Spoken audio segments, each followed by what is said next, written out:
I mean, if we don't change anything on the car, it's all going to be bad from now onwards to the end of the season. So we have a lot of work to do. It seems like Red Bull's reign is crumbling fast.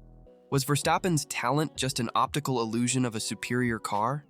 And that story about asymmetric brakes, does it start to make sense now?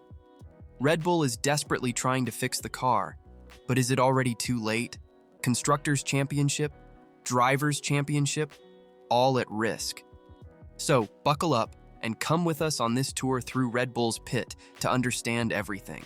And don't forget to subscribe to the channel so you don't miss any details of this unpredictable season. Let's start by demystifying the great Max Verstappen. It seems the king has been left without his magic clothes, hasn't he? At the Italian GP, we saw an unrecognizable Verstappen. He started 7th and finished 6th. Wow, what an improvement, huh?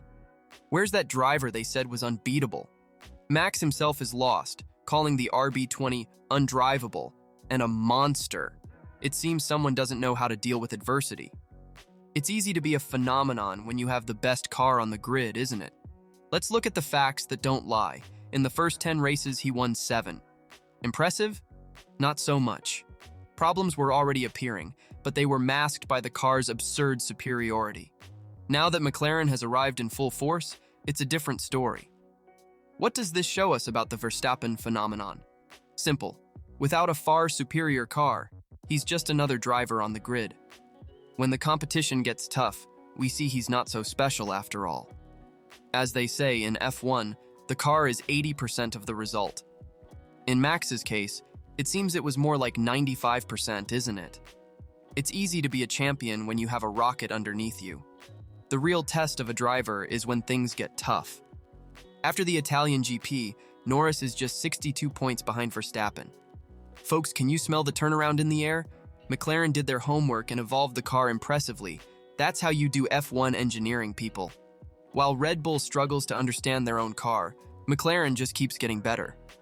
Lando has been collecting podiums like they're stickers and even won recently. Let's look at the numbers that are keeping the folks at Milton Keynes awake at night. 8 races left, 200 points up for grabs. Anything can happen. Verstappen would need to have a series of bad races to lose. But let's face it, he's already on the right track, isn't he? Why could Norris be the new champion? First, McLaren's consistency is out of this world. They seem to have found the magic formula for development, while Red Bull tries to decipher hieroglyphs. If Red Bull continues this downward spiral, the gap will melt quickly. Just imagine. Lando Norris, the young prodigy, lifting the world champion trophy. But wait, there's more excitement coming. Folks, let's take a look in the rearview mirror and revisit a story that might explain a lot about Red Bull's fall. Remember that mysterious story about asymmetric brakes? Well, it's back with a vengeance. Mid-season, the FIA, in its infinite wisdom, or did someone whisper in their ear, decided to ban asymmetric brake systems. At the time, we didn't pay much attention. After all, who cares about brakes, right? But now, let's connect the dots. The rule change came before Red Bull's performance drop. Coincidence? In the F1 world, coincidences are as rare as overtakes in Monaco. At the time, Verstappen denied using any irregular system. But we know Max, don't we? If the car is legal, he complains. If it's irregular, well, silence is golden. The timing is the most suspicious. Right after the change, Red Bull began its downhill slide.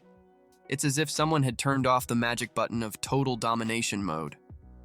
Let's speculate a little because, let's face it, it's the most fun part. What if Red Bull was using a brake system that gave that extra little help? Maybe it wasn't illegal at the time, but it gave an advantage. With the ban, they had to change the car and the magic ended. Of course, the FIA said the change didn't target any specific team. When a rule changes and only one team suffers so much, it's hard not to be suspicious, isn't it? What does this mean for the future? Well, Red Bull might be sweating to completely redesign their brake system. This would explain why they seem so lost with the car's development. If true, the recovery could be much harder than we initially imagined. We're talking about fundamentally changing how the car works. It's not like changing a sticker or painting it a different color.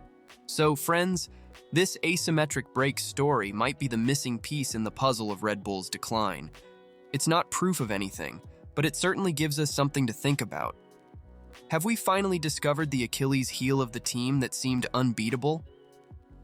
And now, the question that's even making Marco lose sleep. Will Red Bull be able to get out of this, or is it already over? Let's look at the facts, folks. Christian Horner, the one who always has an excuse on the tip of his tongue, admitted that the problems started 10 months ago, back at the 2023 USGP. 10 months. The team seems to be in a maze, you know? Try to fix one thing and break two. And to make matters worse, Adrian Newey, the Merlin of aerodynamics, is no longer 100% on the project, as we all know. Did he take all the magic with him? Helmut Marko said the situation is starting to get serious. Seriously. Only now, with just 8 points separating Red Bull from McLaren in the Constructors' Championship, I'd say things went from serious to desperate a long time ago. The big question is, does Red Bull have the time, money, and more importantly, the brains to solve this mess? With the budget cap, every mistake costs a fortune. They might have to sacrifice the 2025 car to try to save this year. Just imagine, all this suffering now and still running the risk of having a bad car next year. There are 8 races left, and the next one is in Baku, a track that could be a nightmare for the RB20.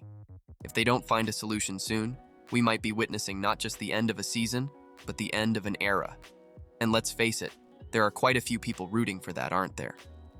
We've reached the grand finale, my friends, the Constructors' Championship. Believe it or not, only 8 points separate Red Bull from McLaren. And it doesn't stop there. Ferrari, after that victory in Monza, has also joined the party. McLaren has a dynamic duo that's making everyone drool. Norris and Piastri are flying. Every weekend is a new podium. Meanwhile, on the other side of the paddock, Red Bull is living a nightmare. Sergio Perez seems to have forgotten how to drive an F1 car, or was it always the car? Now, why could McLaren be the new champion? First, their car improves with every race. Second, the Norris-Piastri duo is every team principal's dream. They work so well together. Last but not least, the team's morale is so high that if the trend continues, we could see an epic turnaround in the Constructors' Championship. Could this be the beginning of a new golden era in F1, with McLaren on top and Red Bull watching from the sidelines? Many fans are already celebrating. What do you think? Are we seeing the end of the Verstappen era and the birth of a new order in F1, led by McLaren? Or does Red Bull still have an ace up their sleeve? Don't forget to like, subscribe to the channel, and hit the bell to not miss any details of this unpredictable season. Until the next race, folks.